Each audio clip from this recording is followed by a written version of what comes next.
Researchers in China just built an AI system that could give robots something close to a real spatial brain, letting them understand rooms and objects almost the way humans do. At the same time, a humanoid robot in Macau just went viral after frightening a 70-year-old woman and getting arrested by police, with some even saying that the robot had been stealing and causing trouble in the area. And in factories, a brand new industrial humanoid can now switch tools in 6 seconds and move between jobs like a human worker. So there's a lot going on here. Let's start with the first piece, which is probably one of the most technically interesting developments. A research team from Mushin Intelligence, working together with Fudan University and Shanghai Chuangji College, recently introduced a system called HL3DWM, short for Humanlike 3D World Model. The whole idea behind this model is to make robots interpret their surroundings using a reasoning process that closely mirrors how humans understand physical space. And the problem they're trying to solve is actually pretty fundamental in robotics. Humans walk into unfamiliar environments all the time and instantly know how to search for things. If you enter a room and someone asks you to find a remote control, your brain automatically narrows down the search area. Most people instinctively look near the TV, maybe the sofa, or somewhere on a nearby table. While doing that, you filter out irrelevant objects like water bottles or tissue boxes that happen to be in your field of view. That behavior sounds simple, but it's incredibly hard for AI systems. Most robots today rely on something called point clouds. Basically, sensors scan the environment and produce thousands or millions of 3D coordinates that represent objects around them. That gives robots a rough map of the world. The problem is that point clouds are great for geometry, but terrible for details. Small objects can disappear, fine textures vanish. Sometimes the system knows something exists, but has no idea what it actually is. On the other hand, if you rely only on camera images, you get beautiful detail but weak spatial understanding. The robot might see objects clearly but struggle to understand where everything sits relative to each other in space. So the big challenge in robotics right now is combining those two worlds. That's exactly what HL3DWM tries to solve. The model is designed to mimic how humans understand environments. When we enter a room, we don't scan every object randomly. Our brain immediately focuses on relevant areas based on context and memory. HL3DWM follows that same logic. The system works through two main components. The first one is called the Object-Aware Image Retrieval Module, or OIR. When the robot receives an instruction, the OIR module extracts key information from it and tries to locate the relevant area of the environment. For example, if the robot is asked something like, "What color is the armchair?" it immediately focuses on the keyword armchair. Then it retrieves images of the area where the armchair is likely located. The system uses visual foundation models like CLIP, along with camera data, to pinpoint that region. Once it finds the right spot, the second system kicks in. That's called the Environment Aware Information Aggregation Module, or EIA. This module gathers surrounding information around the object, filters out irrelevant details, and combines everything into a clearer understanding of the scene. Because humans never look at objects in isolation, we always read context. If someone asks you to build a music station in a room, you don't just look at one object. You scan the entire area for speakers, cables, instruments, and tables that might help you complete the task. The EIA module basically recreates that behavior. And once the system gathers the information, it sends everything into a large language model that generates a response or plan. The interesting part is how the model combines two completely different types of data. The point clouds provide the global map of the environment, while the images provide detailed visual information. That combination allows the system to maintain both a big picture view and ultra-fine object detail at the same time. To test the model, the team ran experiments on two well-known 3D datasets, ScanNet and ScanQA. They evaluated the results using four major metrics used in language and vision research: BLEU, Rouge, L, Meteor, and Cider. And the results were pretty impressive. But AI isn't only about machines interacting with the physical world, it's also becoming a powerful tool for creating entirely new ones. Higgsfield is sponsoring today's video, and their platform is built around something they call a cinematic AI workflow. Instead of separate tools for characters, images, and video generation, Higgsfield connects the entire pipeline inside one platform: cast,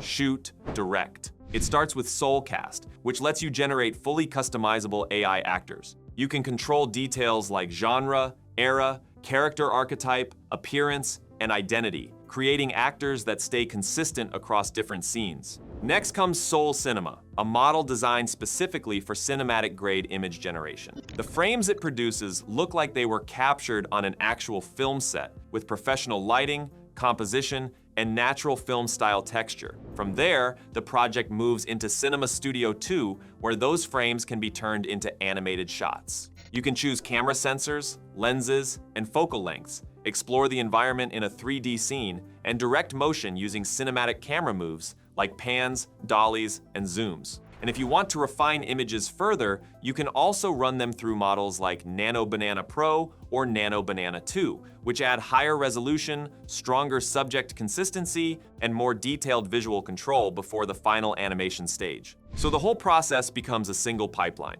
Create the actor, generate the cinematic frame, then direct the shot into video, all inside one platform. All right, now back to the video. HL3DWM outperformed existing systems like LL3DA and Grounded 3DLLM across several tasks. Depending on the test, performance improvements range from about 5% to 20%. The model also showed strong performance in spatial reasoning tasks. In one example, it was asked, "What is on the small cabinet under the window?" The system extracted the keyword window, retrieved the corresponding scene, analyzed surrounding objects, and correctly answered that there were books on the cabinet. Another question asked which side of a chair an instrument case was placed on. The model correctly identified that it was on the right side. It also handled dense scene descriptions. When asked to describe an object, the system identified a rectangular brown table surrounded by chairs. When describing an entire room, it was able to identify elements like sofas placed near the center, additional seating along walls, multiple tables in the room, partitions in corners, and even lamps. But one of the most interesting capabilities was task planning. When given the instruction to organize books on a bookshelf, the system generated a clear sequence of steps. Walk to the shelf, collect books from the floor, retrieve books from nearby tables, and arrange them neatly. That kind of reasoning is exactly what embodied AI researchers want robots to develop. Because robots don't just need to see the world, they need to understand what actions to take inside it. Motion Intelligence is pushing this idea further with something they call a world motion model, designed to give robots deeper understanding of physical actions and environments. In other words, they're trying to build something like a true robotic brain. And while that's happening in research labs, robots themselves are already appearing in public spaces. Which brings us to a completely different story that recently went viral. In Macau, a 70-year-old woman had an unexpected encounter with a humanoid robot while walking down the street. The incident happened around 9 in the evening in a residential complex in the Patain district. The woman was walking while looking at her phone, and when she stopped for a moment, she suddenly noticed something standing very close behind her. It was a humanoid robot,